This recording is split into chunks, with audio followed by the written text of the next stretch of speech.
Ya, pemirsa, kembali di Ayus Pagi, Badan Pusat Statistik mengumumkan neraca perdagangan April 2020 mengalami defisit 350 juta US dollar. Defisit ini dipengaruhi ekspor yang turun meski impor telah turun dalam.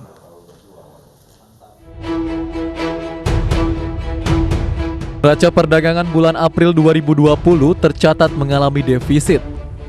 Tidak tanggung-tanggung, defisit tercatat mencapai defisit 350 juta dolar Amerika.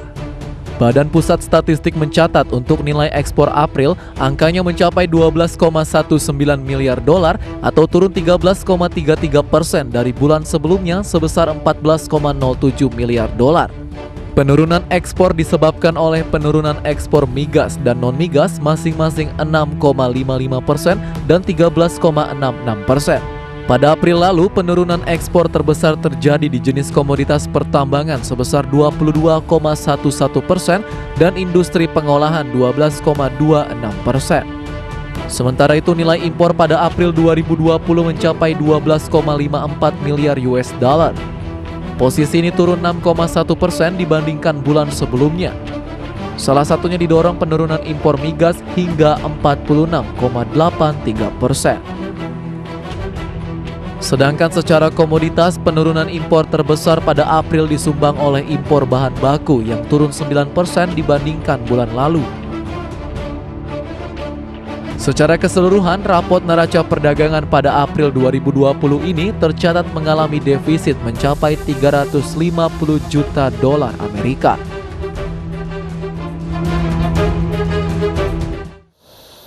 Sementara itu, pemirsa, perbankan menyambut positif terkait kebijakan pemerintah yang memberikan kelonggaran kredit bagi industri mikro kecil dan menengah. Hingga April 2020, Bank Rakyat Indonesia telah lakukan restrukturisasi terhadap 1,4 juta nasabah UMKM dengan nilai pinjaman mencapai 101 triliun rupiah. Dalam konferensi pers yang dilakukan secara virtual, Direktur Utama PT Bank Rakyat Indonesia Sunarso menyebutkan hal ini dilakukan usai kebijakan pemerintah untuk menyelamatkan UMKM. Dalam pemberian pelonggaran kredit ini akan dilakukan pendataan dan penyaringan ulang untuk memastikan UMKM mana yang layak mendapatkan restrukturisasi. Di samping itu, pihaknya juga membuat skema pinjaman baru yang berkolaborasi dengan fintech. Dalam kaitannya untuk penyelamatan dan perlindungan UMKM terdampak COVID-19, dan upaya-upaya yang sudah dilakukan dan akan dilakukan adalah sebagai berikut. Pertama adalah restrukturisasi kredit UMKM. Jadi sampai akhir April 2020, perseroan telah memberikan relaksasi berupa restrukturisasi pinjaman kepada lebih dari 1,4 juta pelaku UMKM ya, yang terdampak COVID-19. Dengan total pinjaman mencapai 101 triliun. Jadi sampai akhir April, BRI telah merestrukturisasi 1,4 juta nasabah UMKM dengan total exposure yang direstrukturisasi 101 triliun. Sebelumnya pada kuartal pertama 2020, BRI masih bisa membekukan laba bersih senilai 8,7 triliun rupiah secara konsolidasi. Laba tersebut didistribusikan kepada entitas induk sebesar 8,162 triliun rupiah.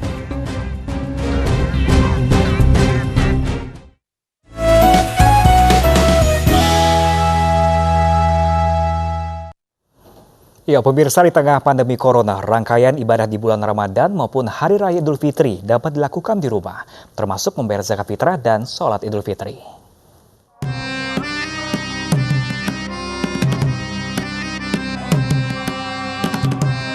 Di Hari Raya Idul Fitri, seluruh umat muslim di dunia menunaikan sholat Id berjamaah sebanyak 2 rakaat.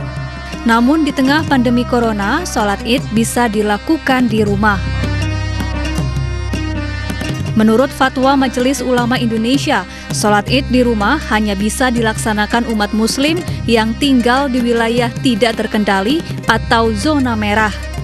Untuk itu, MUI meminta kepada gugus tugas percepatan penanganan COVID-19 memetakan wilayah zona merah di tanah air. Zakat boleh dimanfaatkan untuk kepentingan penanggulangan wabah COVID-19 dan dampaknya, dengan ketentuan-ketentuan tentunya. Yang pertama, jika didistribusikan untuk kepentingan mustahik secara langsung, hakul milki, maka penerima adalah merupakan salah satu di antara 8 asnaf yang sudah ditetapkan. Salat Idul Fitri sebagaimana tadi ditegaskan bahwa boleh dilaksanakan dengan cara berjamaah di tanah lapang, masjid, musola. Kalau kita memilih tempat di luar rumah, maka harus ada kondisi salah satu di antara dua ini. Yang pertama, kawasan sudah terkendali pada saat 1 Syawal nanti. Apa indikatornya? Salah satu indikasinya ditandai angka penularan sudah menunjukkan kecenderungan menurun. Dan ada public policy terkait dengan pelonggaran aktivitas sosial yang memungkinkan terjadinya kerumunan. Berdasarkan apa? Berdasarkan otoritas yang punya kompetensi dan juga kredibilitas. Sementara sholat Idul Fitri boleh dilaksanakan di rumah, terutama bagi masyarakat yang berada di kawasan penyebaran COVID yang belum terkendali.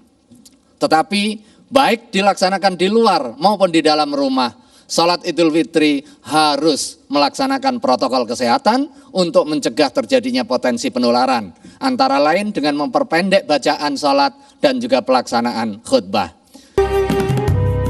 Selain sholat id, umat muslim yang tergolong mampu wajib membayar zakat fitrah di penghujung bulan Ramadan.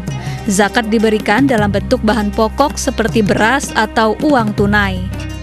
Namun di tengah pandemi, banyak warga membayar zakat secara online melalui aplikasi. Atau bisa juga mentransferkan sejumlah uang ke rekening Badan Amil Zakat Nasional, termasuk yang dilakukan Presiden Joko Widodo dan Wakil Presiden Ma'ruf Amin. Dari Jakarta, tim liputan iNews melaporkan.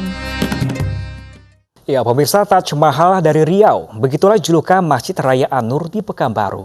4 menara yang menjulang, hamparan taman kurma serta kolam besar menjadi ciri khasnya.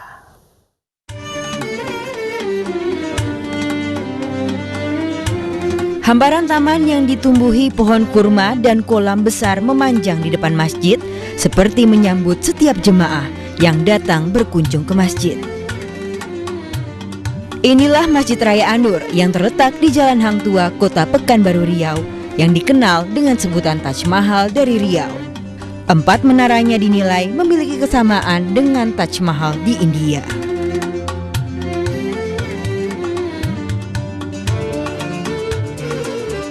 Dibangun pada tahun 1962, Masjid Raya An-Nur memiliki gaya arsitektur unik, perpaduan arsitektur Melayu, India, Turki, dan Arab. Selanjutnya, interior di dalam masjid dihiasi dengan kaligrafi dan ukiran khas Melayu. Ini masjid yang sangat unik dan malah salah satu juga masjid termasuk masjid 10 terbesar di Indonesia. Karena bangunannya yang begitu menarik, kemudian dengan adanya menara yang sangat tinggi, sehingga kalau dahulu kala di mana saja orang berada di Pekanbaru mengarah ke kota, itu yang nampak adalah menaranya Masjid An-Nur. Itulah maka dikenal dengan Taj Mahalnya orang Riau. Jadi tidak dibuka untuk umum. Kini di tengah pandemi corona, aktivitas beribadah selama Ramadan di masjid yang memiliki luas 12,6 hektar ini dibatasi. Pembatasan ditujukan untuk mencegah penyebaran virus corona. Dari Pekanbaru Riau, Muhammad Yusuf, iNews melaporkan.